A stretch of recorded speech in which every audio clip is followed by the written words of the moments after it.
This is Lola Mau. And this is me filming the video right now. I hope you will like this part 4. I mean part 5. It's kinda it's beautifuler than the part 4.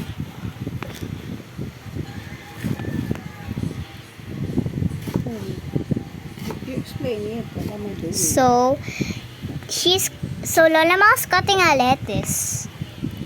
And you remember the part 4 we cut the onions? This one. And this is the heart. What is it? Huh? Heart of the Heart? chicken. Heart of the chicken? Yes, yan yung puso nila. But they're still yummy. Yes. When you halo it to the pancit. It's yummy. Yes, to the pasta. I thought this. Kaya magawa kasi Lola Mau na lang. So I hope you have to try this. It's yummy if you put it to the lettuce and the pasta. Let's try that. Later pa, ikukuk pa nga. Yeah, later. Yeah.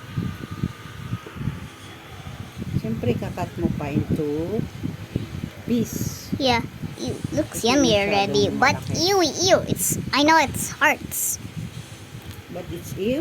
Ano naman ew? No, I said it's ew because it's hearts. It's puso. Kasi ang chicken, may puso din yan. Ang dog, may puso rin yan. Parang tao.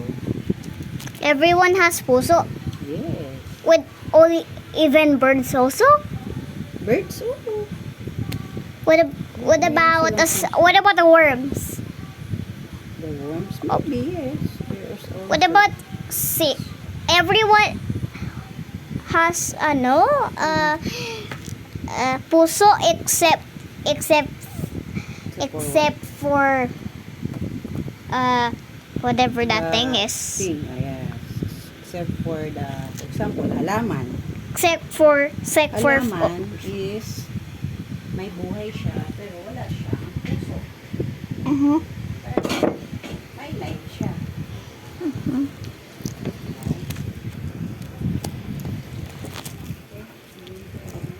This is a really long video, guys.